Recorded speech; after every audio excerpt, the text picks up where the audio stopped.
Bonjour chers amis auditeurs, auditrices, c'est Hervé Chesville à l'antenne. Je suis très heureux de vous retrouver pour notre émission Panorama Info. Une émission qui sera un peu improvisée parce que je sors littéralement, enfin presque sans exagérer, de l'avion pour vous retrouver. J'ai effectivement fait une petite incursion à Chartres. J'ai passé 3 journées inoubliables à Chartres, où je n'étais pas allé depuis plus d'un demi-siècle.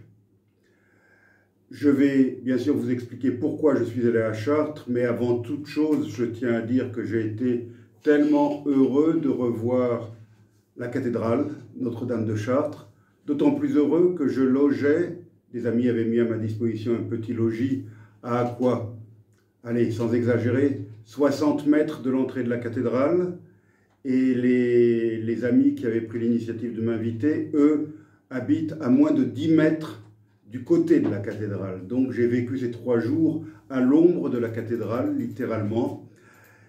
Ça a été un grand bonheur, un grand plaisir, même si je n'ai pas passé assez de temps, autant de temps que je l'aurais souhaité dans cette splendide cathédrale. Encore que le dimanche 8, lorsque je suis arrivé à Chartres, c'était l'après-midi, je suis arrivé en pleine fin de pèlerinage. Je me suis joint à un groupe qui est arrivé à la cathédrale et qui a été accueilli par l'évêque de Chartres. Et j'ai ensuite assisté aux vêpres dans la cathédrale. Vous imaginez mon émotion. Je sortais du train et je me suis retrouvé dans cette ambiance. Ça m'a fait plaisir parce que c'est vrai que parfois j'ai le sentiment que la vie religieuse en France, moi qui passais tellement de temps en Afrique, où je connaissais, où j'aimais cette église vivante, je sentais qu'en France, l'église n'était pas aussi vivante que celle que j'avais connue dans les différents pays d'Afrique où j'ai vécu. Et là, je me suis retrouvé dans ce groupe de pèlerins, dans ce groupe de fidèles à l'intérieur de la cathédrale, des jeunes, des moins jeunes, des hommes, des femmes, des Français, des étrangers, avec des bannières, avec des drapeaux, une ambiance vivante. Bon, c'était pas l'Afrique, mais ça m'a fait un peu penser à l'ambiance que j'aurais pu connaître, que j'ai pu connaître en Afrique. D'ailleurs, il y avait des Africains, puisque là-bas aussi, au sein du clergé, il y a des prêtres africains. J'ai d'ailleurs fait la connaissance du prêtre de la cathédrale qui est rentré dans son pays, c'est un Burkinabé, et qui m'a présenté son successeur, lui aussi Burkinabé, du Burkina Faso. La cathédrale de Chartres est en perpétuels travaux, c'est un énorme édifice, et c'est un gouffre financier, je suppose, et donc j'ai vu les échafaudages, tant à l'intérieur qu'à l'extérieur, mais malgré tout, ça a été un immense bonheur de retrouver cette belle cathédrale. Alors pourquoi suis-je allé à Chartres? J'étais invité à Chartres par M. Alain Fleury, que je ne connaissais pas, mais c'est lui qui m'a contacté. Alain Fleury est un professeur d'université à la retraite, spécialiste de la civilisation et de la littérature allemande. Il a longtemps vécu en Allemagne, tant en Allemagne de l'Est qu'en Allemagne de l'Ouest. Et c'est bien sûr un chrétien, et il s'est intéressé aux assomptionnistes. Et son chemin lui a fait croiser celui d'une religieuse congolaise, la sœur Marie-Françoise Kavira, que moi-même je connaissais, que j'avais connue il y a 20 ans et avec laquelle j'avais vécu un certain nombre d'événements doux et amers, je dois dire, ou agréables et douloureux à la fois.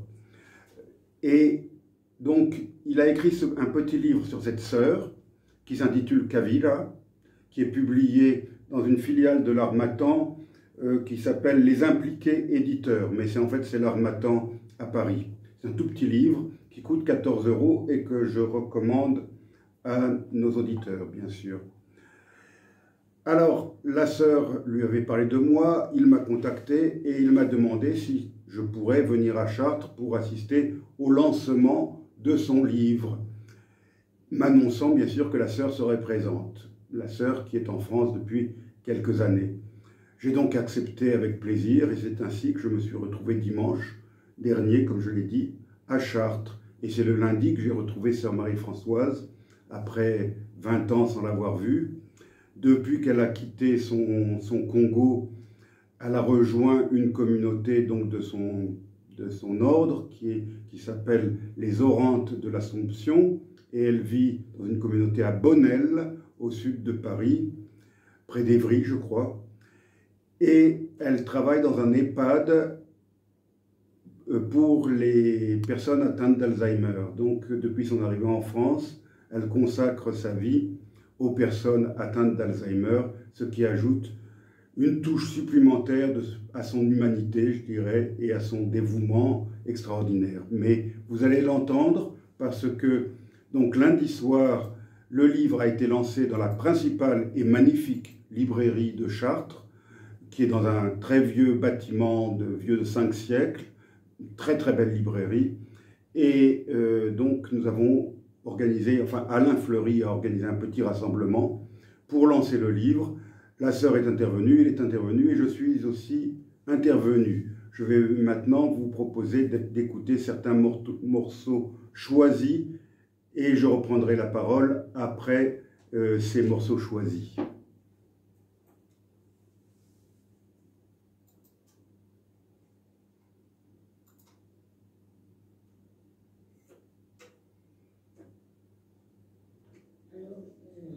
Merci d'abord de me passer la parole.